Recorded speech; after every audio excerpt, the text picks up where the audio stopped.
Now, if you've been following our feed here on YouTube and elsewhere, you've known I've always opposed the creation of a Mueller report.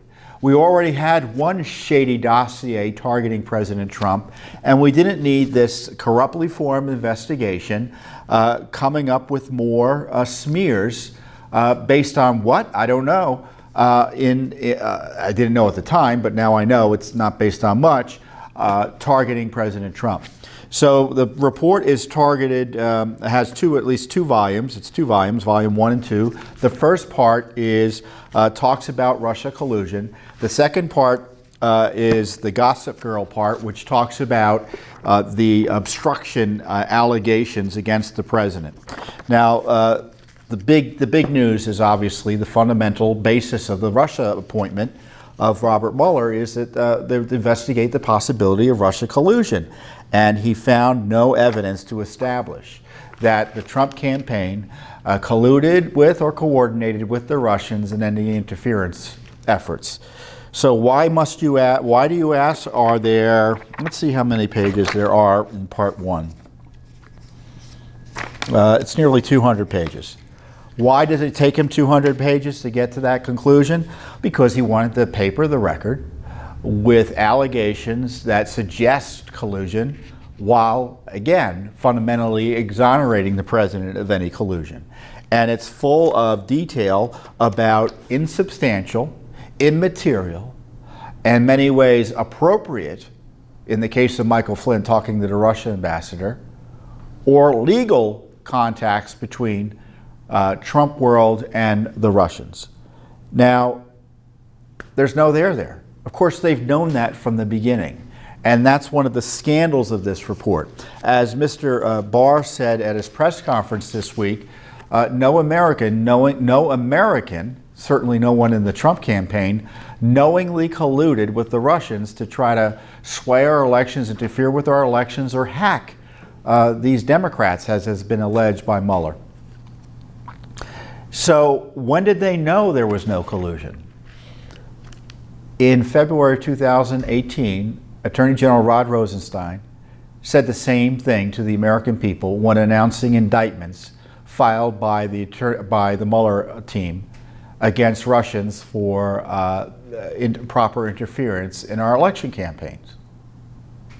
So they've known since at least February of last year. But I would go back before the Mueller appointment, because you have that infamous text message exchange between anti-Trumpers Peter Strzok and Lisa Page, where they kind of talk to each other and they kind of say, well, you know, there's no there. And Strzok wasn't sure whether he was going to join the Mueller team because he knew there was nothing to be found. But he thought it might lead to impeachment, so they thought it might be a good career path for him. Outrageous. So they've known there's no collusion. So what has happened? They kept this investigation going for well over a year extra to try to ensnare the president in, as I said, this fake obstruction crime. So the second part of the report is particularly outrageous because it's full of outrageous innuendo, one-sided depictions of events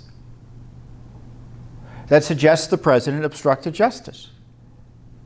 But of course, Mueller said, well, I can't conclude because of questions of fact or law, one way or another, where he obstructed justice. And here's the really outrageous conclusion here. I'll get to it here. I had it all teed up before it began, but now I lost the page. Because we determined not to make a traditional prosecutorial judgment, which is the thing that Mueller was hired to do, we did not draw ultimate conclusions about the president's conduct. The evidence we obtained about the president's actions and intent presents difficult issues that would need to be resolved if we were making a traditional prosecutorial judgment. And those difficult issues, he says earlier, are of law and of fact, meaning the law may not be on his side and the facts may not be on his side.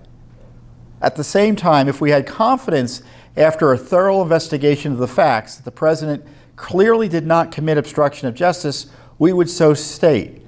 Based on the facts and the applicable legal standards, we are unable to reach that judgment.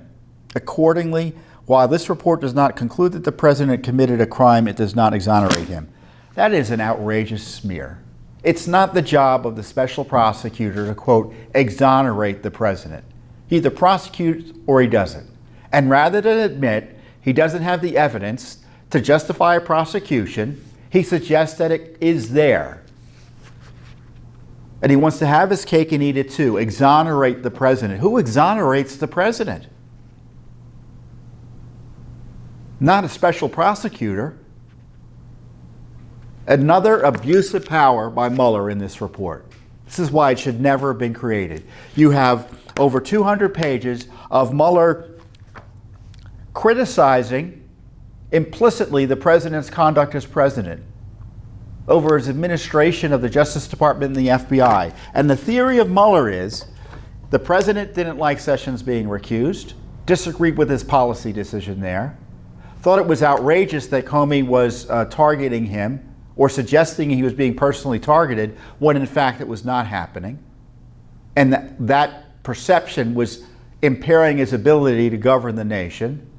And he was outraged that Mueller was appointed and complained about the various abuses of Mr. Mueller.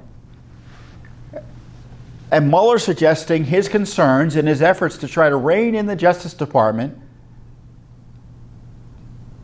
some of which he was able to accomplish by firing Comey, then firing Sessions.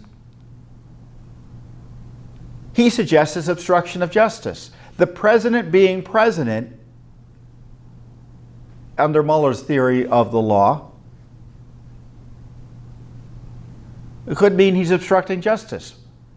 Hiring and firing decisions. Expressing concerns about the Justice Department and the FBI acting inappropriately. Criticizing Mueller publicly. So what's in here is a lot of innuendo, but what isn't in here is an admission that the president had something to be concerned about Mueller's misconduct, about the way he was appointed. Remember, he was appointed because James Comey, a witness who's used against the president here, stole documents, leaked them to the New York Times, and the documents he stole were FBI files on President Trump that he created after the fact. Meeting notes he supposedly took after the fact, or memos. So he stole those records, leaked them inappropriately, illegally to the New York Times with the specific hopes of getting a special counsel appointed. And it happened.